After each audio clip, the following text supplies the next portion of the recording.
হেলাফেলা করার মতো নয়, কি কি লক্ষণগুলো থাকে আগে জানবো। যেমন আমরা পেটে অনেক কিছু সমস্যা নিয়ে প্রত্যেকবার কিছু না কিছু টপিক নিয়ে আমরা ডিসকাস করি।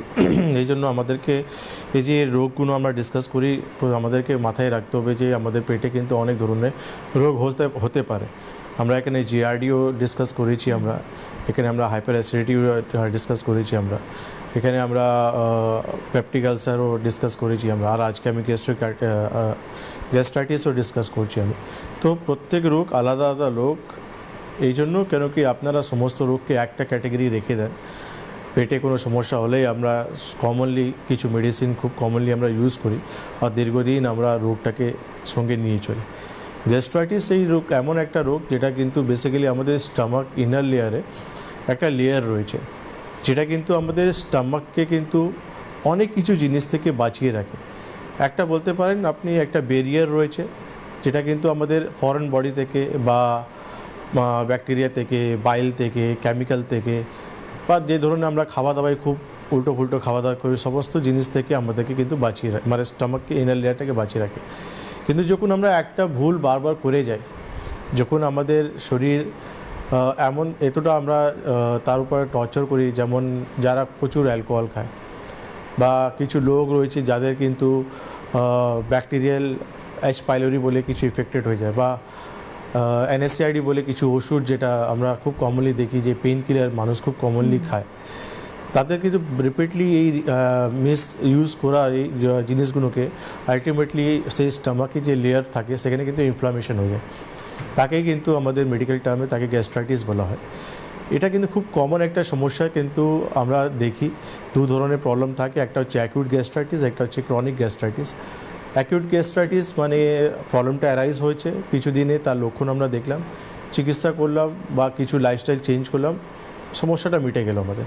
কিন্তু কিছু পেশেন্ট রয়েছে যার কিন্তু ক্রনিক গ্যাস্ট্রাইটিস হয়ে গেছে, আমরা অনেক চেষ্টা করলাম, ট্রিটমেন্ট করলেন, আপনি ওষুধ খেলেন, লাইফস্টাইলটাও পাল্টাতে চেষ্টা করেছেন, কিন্তু রোগটা থেকেই গেল, রোগটা পুরোপুরি নির্মূল হলো না। সেখান থেকে কিন্তু অনেক কিছু কমপ্লিকেশন, অনেক কিছু সাইড এফেক্ট কিন্তু আমাদের শরীরে চলে আসে একটা ছোট গ্যাস্ট্রাইটিস থেকে। এই জন্য আজকে টপিকটা নিয়েছি আমি গ্যাস্ট্রাইটিস। কেন প্রচুর পেশেন্ট আমাদের এখানেও আসে, বা আপনারাও ফোন করেন, বলেন ডক্টরবাবু গ্যাস হচ্ছে আমার, গ্যাসের জন্য কিছু ওষুধ হলে বলুন, খুব ভালো হতো, বা কী ধরনের খাবার খেলে খুব ভালো হতো। বেসিক্যালি পেটে যে কোনো সমস্যা বা যে কোনো রোগে আমরা যখন আপনি প্রপার চিকিৎসা করব না, আমরা সেখান থেকে কিন্তু প্রপারলি বা কমপ্লিটলি বেরিয়ে আসতে পারবো না। এই জন্য আজকে এই গ্যাস্ট্রাইটিস টপিকটা আমি নিয়েছি, যে আপনাদেরকে বোঝাতে পারবো যে পেটে গ্যাস ফর্ম হওয়া বা ইনডাইজেশন ফর্ম হওয়া বা পেট ফুলে যাওয়া বা পেটে জ্বালা হচ্ছে বা পেটে ব্যথা হচ্ছে, তো তার সমাধান কিন্তু একটা গ্যাসের ওষুধ হতে পারে না। তার প্রপার একটা লাইন অফ ট্রিটমেন্ট আছে, যেটা কিন্তু আমাদেরকে মেনটেন করতে হবে, তারপরেই কিন্তু আমরা পুরোপুরি সুস্থ হতে পারবো। ডক্টর খান, যে প্রশ্নটা শুরুতেই করি, মানে যে কোনো ব্যথা তো গ্যাস্ট্রাইটিসের প্রবলেম নয়, কিন্তু আমরা পেটে কোনো ব্যথা হলে মনে করি ওই পেটটা একটু ফুলেছে, পেটটা একটু ফেঁপেছে, চলো একটা গ্যাসের ওষুধ আছে না, ব্যাগ থেকে বার করে খেয়ে নিই। মানে পেটের কোন অংশে ব্যথাটা ঠিক হয়? গ্যাস্ট্রাইটিস আমরা দেখি যেটা এপিগ্যাস্ট্রিক জায়গায় যেটা থাকে আমাদের, মানে স্টামাক একদম এই জায়গায়, যেখানে কিন্তু আমাদের পেন হয়।